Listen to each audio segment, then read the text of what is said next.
ব্যাপার, গোপাল এখনো সভায় এলো না কেন? একটা গুরুত্বপূর্ণ আলোচনা আছে আজ। গোপাল তো সবসময় এইরকমই করে মহারাজ, কিন্তু আপনি তো তাকে কিছুই বলেন না। আহা, সব সময় নয়, সব সময় নয়, মাঝে মধ্যে দেরি করে ফেলে আর কি। মাঝে মধ্যে? বাবা, গোপালের কোনো দোষই তো আপনার চোখে পড়ে না মহারাজ। কার চোখে আবার কি পড়লো মন্ত্রী মশাই? এই যে এসে গেছেন, চোখে আর কি পড়বে গোপাল? তা তুমি কি এতক্ষণ পড়ে পড়ে ঘুমোচ্ছিলেন নাকি? এত দেরি হয় কেন সবাই আসতে? হ্যাঁ গোপাল, আজ কিন্তু তুমি একটু বেশি দেরি করে ফেলেছো। তা কি করব মহারাজ, ঠিক সময় হাঁড়ি না চড়লে দেরি তো হবেই। পেটের সঙ্গে পায়ের তো একটা গভীর যোগ আছে নাকি? পেটে কিছু না পড়লে পা কি নড়তে চায় বলুন? তা যা বলেছো গোপাল। ব্যাস, দুটো কথা বলেই মহারাজকে কেমন বশ করে নিল। তা গোপাল, আজ একটা গুরুত্বপূর্ণ আলোচনা আছে। কি আলোচনা মহারাজ? সামনেই তো শিবরাত্রি, তা এবারের পুজোটা কিভাবে হবে এই ব্যাপারেই সবার মতামত নিতে চাই। মানে যেমন ভাবে হয় তেমন ভাবে হোক না মহারাজ। আর পুজোর বাজার পাতি সব আমি আনবো এখন। হ্যাঁ, তবেই তো বাজার করার অর্থ থেকে কিছু নিজের পকেটে ঢোকাতে সুবিধে হবে, তাই না? এই এই সাবধানে কথা বলো কিন্তু গোপাল, খুব বাড়াবাড়ি হয়ে যাচ্ছে কিন্তু। শুনেছিলাম সত্যি কথা খুব গায়ে লাগে, আজ আপনাকে দেখে তার চাক্ষুষ প্রমাণ পেলাম। গোপাল, আমি কিন্তু আবার শুরু করলে তোমরা? থামো থামো থামো তো, সব সময় শুধু বাচ্চাদের মতো ঝগড়া। তার থেকে বরং শিবরাত্রির পুজো নিয়ে কথা বলো। মহারাজ, এমনি পূজা তো প্রতি বছরই হয়, তার থেকে আমরা যদি এই বছর নতুন কিছু করি, মানে নতুন কোনো ভাবে পুজো করি। বেশ তো, তা কিভাবে কি করা যায় বলো? কেউ কোনো নতুন উপায় দাও। মহারাজ, আমরা যদি অনেক বড় একটা শিব ঠাকুরের মূর্তি করি তাহলে কেমন হয়? অনেক বড় মানে কত বড়? এই ধরুন, এক নারকেল গাছ লম্বা, বেশ এক নতুনত্ব ব্যাপার হবে। তা হবে, কিন্তু এখন এইটুকু সময়ের মধ্যে অত বড় মূর্তি করা কি সম্ভব হবে? না না না রাজপুরোহিত, এটা করা যাবে না। তাহলে মহারাজ যদি অনুমতি দেন, আজ বলি কথা খুলে পূজার চারিপাশ সাজানো যেতে পারে নানাবিধ ফুলে। সে তো প্রতি বছরই ফুল দিয়ে সাজানো হয়, তা এটা আবার নতুন কি হলো? হে মন্ত্রী, তোমার মাথায় কোনো বুদ্ধি এলো নাকি? না, মানে মন্ত্রী মশাইয়ের মাথায় গোবর ছাড়া আর কিছু আছে নাকি? তাও আবার শুকিয়ে ঘুঁটে হয়ে গেছে। যাই হোক, আমার মাথায় একটা বুদ্ধি এসেছে মহারাজ। আরে বলো বলো, বলে ফেলো। বলছিলাম যে মহারাজ, এবারে যদি একটু অন্যরকম ভাবা যায় তাহলে কেমন হয় মহারাজ? বাহ বাহ বাহ বাহ বাহ, এ তো অতি উত্তম প্রস্তাব। এই তো গোপাল, এই না হলে গোপালের বুদ্ধি। তাহলে ব্যবস্থা করে ফেলো। ব্যবস্থা বলতে আমাদের মধ্যেই যদি কাউকে শিব হিসেবে দেখানো হয়। হ্যাঁ হলো, কিন্তু তোমাদের মধ্যে কি শিব সাজবে সেটা ঠিক করো আগে। আমি সাজবো মহারাজ, আমাকে শিব সাজালে খুব মানাবে। কানার নাম পদ্মলোচন, এরকম শুকনো সজনে ডাঁটার মতো শরীর নিয়ে শিব সাজবো, শখ কত! না না মন্ত্রী, গোপাল ঠিক কথাই বলেছে, তোমাকে শিব হিসেবে ঠিক মানাবে না। তাহলে আমি সাজবো মহারাজ। আমার বেশ ওই দশাশই চেহারা আছে, শিব ঠাকুর হিসাবে মানাবে ভালো, কি বলেন? সে মানাবে, কোনো সন্দেহ নেই তাতে, কিন্তু হঠাৎ রেগে যদি ত্রিশূল তুলে নাও হাতে। হ্যাঁ, সেটাও ভেবে দেখার বিষয় বটে। সেনাপতি, তোমার মাথা তো গরম, যদি হুট করে রেগে গিয়ে কাউকে মেরে টেরে বসো, তাহলে তো খুব ভয়ানক কাণ্ড হয়ে যাবে। তার থেকে গোপাল, তুমি শিব সেরকম। আমি? হ্যাঁ তুমি, আর তোমাকে বেশ ভালোই মানাবে। জো হুকুম মহারাজ, হাজার হোক আপনার কথা তো আর ফেলতে পারি না। বেশ, আমার চেনা জানা একজনের ষাঁড় আছে, খুব ভদ্র, কাউকে কোনোদিনও গোতায়নি। সেই ষাঁড়কে নিয়ে আসবো খন। জ্যান্ত শিব হবে, আর তার জ্যান্ত বাহন না হলে কি মানায়? বেশ বেশ, তবে তাই হোক। গোপাল, যাও যাও যাও, শিবের পোশাক বানাতে দাও। আরে যাও। ও ও ও, এই না খরচপাতি।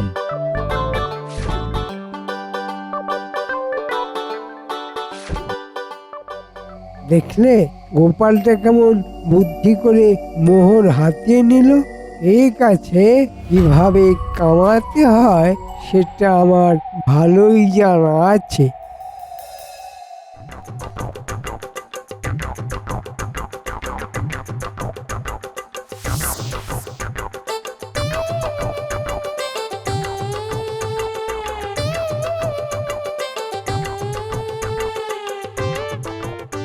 এই যে দর্জি মশাই, আরে আরে গোপাল দাদা, কি সৌভাগ্য আমার, তুমি আমার দোকানে। তা বলো বলো বলো, কিছু সেলাই করতে হবে নাকি বলো? না না, সেলাই নয়, সেলাই নয়, আজ তো একটা পোশাক বানাতে হবে, শিব ঠাকুরের পোশাক। ঠিক আছে, আমি বানিয়ে দেব, কিন্তু পরবে কে? কেন আমি পরবো? আমাকে শিব ঠাকুর হিসেবে খুব মন্দ লাগবে না, কি বলো? খুব ভালো লাগবে, খুব ভালো লাগবে। এসো এসো এসো এসো, আমি তোমার মাপটা নিয়ে নিয়ে এসো।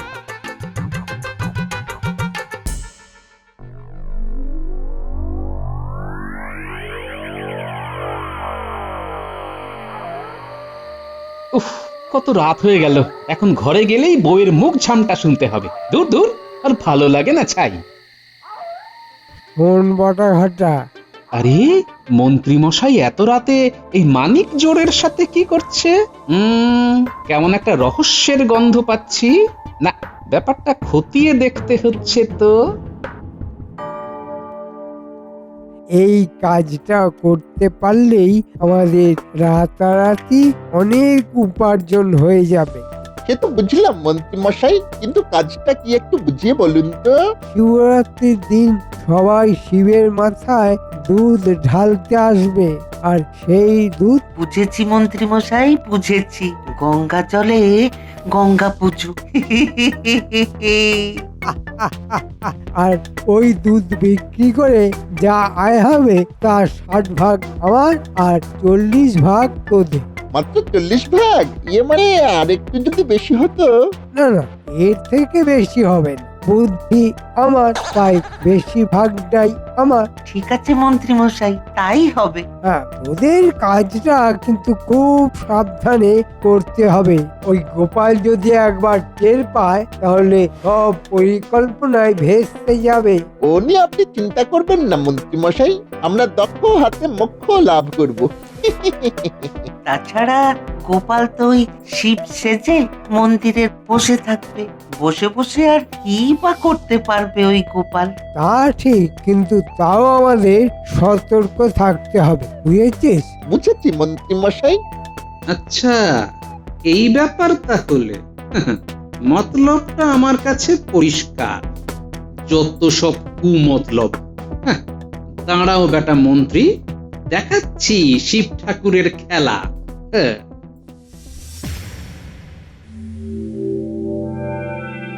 কি হে গোপাল, শিব ঠাকুরের পোশাক তৈরি তো? হ্যাঁ মহারাজ। তা করে দেখে নিয়েছো তো গোপাল? তোমার যা বুড়ি। মনে মনে খুব হাসা হচ্ছে না? হেসে নাও, হেসে নাও। মহারাজ, আমার একটা প্রস্তাব আছে। কি প্রস্তাব? আরে বলে ফেলো। আমি সারা রাত ভাবলাম, মন্ত্রীমশাই এই পুজোতে যোগদান করতে চেয়েছিলেন, তাকে একেবারে বাদ দিয়ে দেওয়া উচিত হবে না মহারাজ?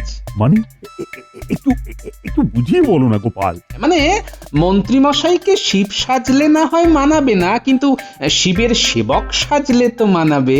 বাবা, তোমার আবার হলো কি গোপাল? আমার হয়ে ওকালতি করছো? আমার তোমার ব্যাপার নয় মন্ত্রীমশাই, আমি সব সময় সত্যের পক্ষে। আমার মনে হলো আপনি শুদ্ধ মনে এই পুজোতে থাকতে চান, তাই বললাম আর কি। হ্যাঁ, ঠিকই তো ঠিকই তো মন্ত্রী, এই প্রস্তাবটা কিন্তু খারাপ নয়, কি বলো? এ তো নয়, বরং এই প্রস্তাবে সাপে বর হলো। আমি সেবক সেজে মন্দিরেই থাকবো, আর আমার পরিকল্পনার গোটা ব্যাপারটাই কাছে থেকে পরিচালনা করতে পারবে। আমি রাজি মহারাজ, আমি শিবের সেবক হব। তাহলে সেবকের মতো সাজতে হবে কিন্তু।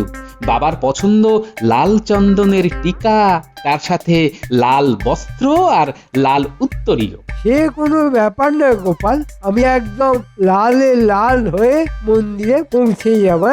হ্যাঁ?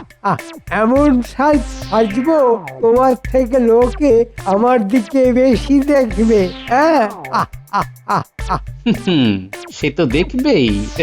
দেখবার মতো কাণ্ড ঘটলে দেখতে তো হবেই। তাহলে সবকিছু ঠিকঠাক হয়ে গেল। গোপাল, তুমি কিন্তু তৈরি হয়ে ঠিক সময় মন্দিরে পৌঁছে যেও। জো হুকুম মহারাজ।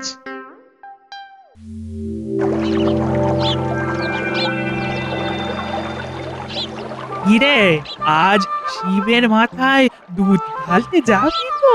যাবো তো বটেই, শুনেছি এবারে অভিনব শিব পুজো হবে গো।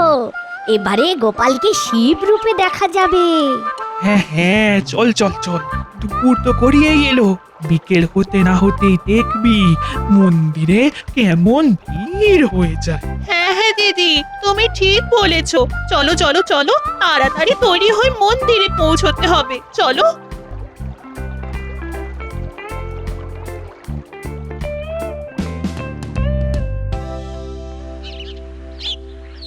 বাবা বাবা বাবা, শিব সাজতে তোমায় কি ভালো লাগছে গো? সে তো লাগবেই গিন্নি, সে তো লাগবেই। আমি শিব আর তুমি আমার পার্বতী। আমার মতি গতি বোঝা বড় কঠিন না? এক সময় রেগে খ্যাক খ্যাক করো, আবার এক এক সময় এরকম ভালো ভালো কথা বলো। আমি তো সব সময় ভালো কথাই বলি গিন্নি। তুমি বরং একটা কাজ করো, মন্দিরে গিয়ে সেই তো শিব মানে আমার মাথাতেই দুধ ঢালবে, তার থেকে এখানেই ঢেলে দাও না কেন? যেখানে যেটা করার সেখানে সেটাই করতে হবে। হ্যাঁ, এই যাও যাও যাও, মন্দিরে যাও, সন্ধে হয়ে এলো, এক্ষুনি সবাই মন্দিরে চলে আসবে। হ্যাঁ, এই যাও যাও। যাই।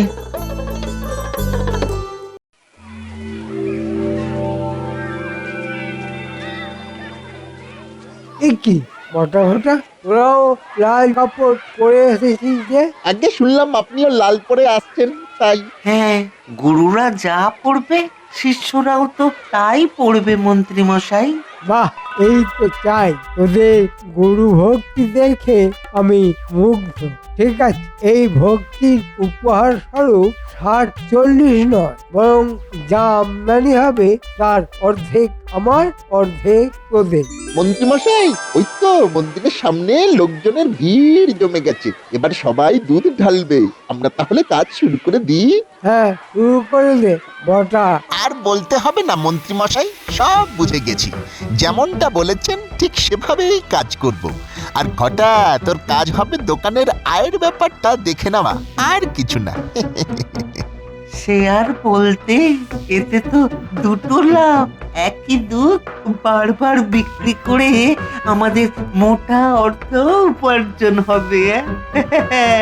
একেই বলে এক ঢিলে দুই পাখি। হ্যাঁ, হা হা হা হা হা হা।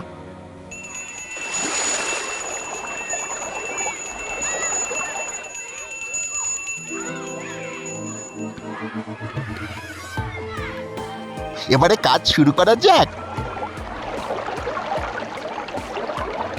এই তো ভর্তি হয়ে গেছে।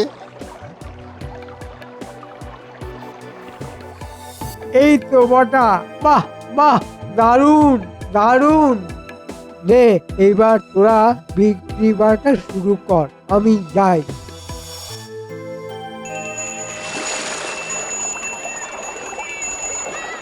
দুধ নিয়ে যান, দুধ দুধ নিয়ে যান, একেবারে খাঁটি দুধ, টাটকা নিয়ে যাবেন আর বাবার মাথায় দেবেন। দুধ নিয়ে যান, দুধ দুধ নিয়ে যান, দুধ। বলি, দুধ ভালো তো? ভালো মানে একদম ভালো, যাকে বলে বাবার মাথায় ঢাললে মনোকামনা পূর্ণ হবেই হবে। ঠিক আছে ঠিক আছে, দাও দেখি।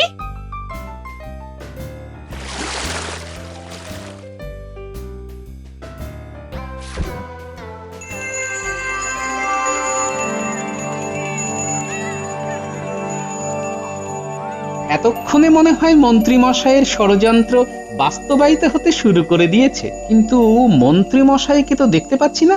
এই তো পুজো তো বেশ ভালোই চলছে দেখছি। হ্যাঁ হ্যাঁ, জমে উঠেছে পুজো। শিব সেজেছে গোপাল, মন্ত্রী মশাই শিবের সেবক, এমনই তার কপাল। মন্ত্রীর কথা শুনে মনে পড়লো, মন্ত্রী কই? এ কি শিবের সেবক কোনো অনুপস্থিত কেন? কি জানে মহারাজ, সেবক মনে হয় এখন নিজের পকেটের সেবায় ব্যস্ত। সবাই কি আর তোমার মতো নাকি গোপাল? আমি একটু রাজ্যের কাজে ব্যস্ত ছিলাম, তাই একটু দেরি হয়ে গেল। আমার কি আর কোনো কাজকর্ম নেই? সেই তো আপনি রাজ্যের মন্ত্রী বলে কথা। তাছাড়া এই লাল বস্ত্র উত্তরীয় নিজে পেতে পড়তেই তো দেরি হয়ে গেল। বাহ বাহ বাহ, মন্ত্রী এই লাল পোশাকে তোমায় কিন্তু বেশ লাগছে। হ্যাঁ, যেন একেবারে দানা ছাড়া পাকা লঙ্কা। দেখেছেন মহারাজ, গোপাল কেমন বাঁকা কথা বলতে শুরু করে দিয়েছে। ঠিক আছে, বাঁকা কথা আর কইব না। তবে আজ আপনি আমার অর্থাৎ শিবের সেবক। আজ আমি সোজা সোজা যা বলবো আপনাকে সব শুনতে হবে কিন্তু। হ্যাঁ, এটা গোপাল একেবারে ঠিক কথা বলেছে। মন্ত্রী বেটা ষড়যন্ত্রী, তোমার জন্য যে কি অপেক্ষা করছে সেটা তুমি নিজেও জানো না। আজ এই গোপাল তোমার বিসর্জন করে ছাড়বে। তা কি করতে হবে বলে ফেলো গোপাল। করতে তো অনেক কিছুই হবে, তবে শুরু হোক প্রণাম দিয়েই। তা কাকে প্রণাম করতে হবে? কেন আমাকে? তোমাকে? কোন দুঃখে আমি তোমাকে প্রণাম করতে যাও বলো তো? কেন? আমি তো আজ শিব আর আপনি শিবের সেবক। আর সে তুমি শিব সাজলেও আদতে তুমি তো মহারাজের সামান্য এক কর্মচারী। না না, আমি তোমাকে প্রণাম করতে পারবো না। আমি তো জানি সে কথা। ঠিক আছে, আমাকে না হোক আপনি এই ষাঁড়কে প্রণাম করুন। এই ষণ্ডকে প্রণাম করলেই আপনার সেবক রূপ সার্থক হবে। ঠিক আছে, আমি তাই করব। এই কি ষাঁড়টা এরকম করছে কেন? ওর মনে হয় আপনার সেবা পছন্দ হয়নি। ওরে বাবা রে! বাঁচাও বাঁচাও বাঁচাও, আমাকে বাঁচাও! ওরে বাবা রে! ওরে বাবা রে! মেরে ফেললে! ওরে বাবা রে! বাঁচাও বাঁচাও বাঁচাও! ওরে বাবা রে! বাঁচাও বাঁচাও বাঁচাও বাঁচাও! ও ও বাঁচাও! ওরে বাবা রে! ওরে বাবা রে! মেরে ফেললে! বাঁচাও বাঁচাও বাঁচাও! ও ওরে বাবা রে! আর পাচ্ছি না। ও ওরে বাবা রে! ওরে বাবা, মন্ত্রী মশাইকে তো ষাঁড়ে তাড়া করেছে। ওরে বাবা রে, কি করি যাই যাই দোকানের ভিতরে লুকিয়ে পড়ি। হ্যাঁ, এই ঘরটা আরে! ও ওরে বাবা রে! ও ও ওরে বাবা রে! ওরে বাবা রে! আমাকেও নিয়ে চলে ওই ঘরটা। এই না না না, আমাকে নিয়ে যা না।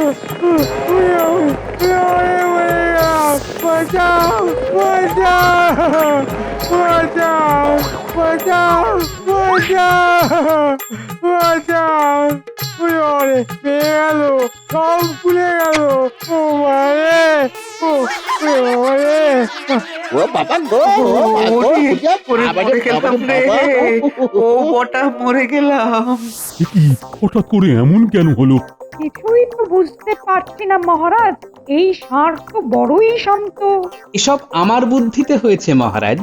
সেই জন্যই তো আমি মন্ত্রী মশাইকে লাল জামা কাপড় পরে আসতে বলেছিলাম, যাতে লাল দেখেই ষাঁড় বাবাজি রেগে লাল হয়ে যায়। সে কি? কিন্তু কেন? শুনুন তবে, মন্ত্রী মশাই এত রাতে এই মানিক জোড়ের সাথে কি করছে? কেমন একটা রহস্যের গন্ধ পাচ্ছি। না, ব্যাপারটা খতিয়ে দেখতে হচ্ছে তো। এই কাজটা করতে পারলেই আমাদের রাতারাতি অনেক উপার্জন হয়ে যাবে। সে তো বুঝলাম মন্ত্রী মশাই, কিন্তু কাজটা কি একটু বুঝিয়ে বলুন তো। শিবরাত্রির দিন সবাই শিবের মাথায় দুধ ঢালতে আসবে, আর সেই দুধ বুঝেছি মন্ত্রী মশাই, বুঝেছি। গঙ্গা জলে গঙ্গা পুজো। আর ওই দুধ বিক্রি করে যা আয় হবে তার 60 ভাগ আমার আর 40 ভাগ তোদের। ঠিক আছে মন্ত্রী মশাই, তাই হবে। হ্যাঁ, ওদের কাজটা কিন্তু খুব সাবধানে করতে হবে। ওই গোপাল যদি একবার টের পায় তাহলে সব পরিকল্পনায় ভেস্তে যাবে।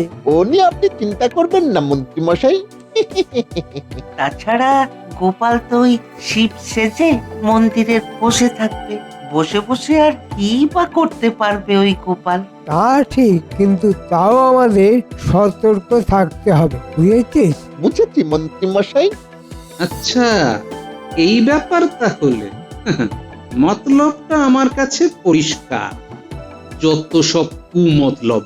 হ্যাঁ, দাঁড়াও বেটা মন্ত্রী, দেখাচ্ছি শিব ঠাকুরের খেলা। সেই জন্যই আমি বুদ্ধি করে এই ঘটনা ঘটিয়েছি মহারাজ, যাতে ওই পাপের পথে শিব পুজো না হয়। বেশ করেছো গোপাল, একদম উচিত কাজ করেছো। সেনাপতি, ওই বেটা মন্ত্রী আর তার চাকরিদের ধরে গারদে পড়ো, আর সবাইকে বলে দাও ওই দোকান থেকে নেওয়া দুধ ঢেলে দিতে যাও। গোপাল, তুমি সত্যি সেরা, তুমি এর পুরস্কার পাবে। এইভাবেই সব সময় বিপদের হাত থেকে আমাদের রক্ষা করো গোপাল। এটা তো আমার কাজ মহারাজ, তথাস্তু। জয় গোপালের জয়, জয় গোপালের জয়, জয় গোপালের জয়, জয় গোপালের জয়, জয় গোপালের জয় জয়। গোপালের জয়।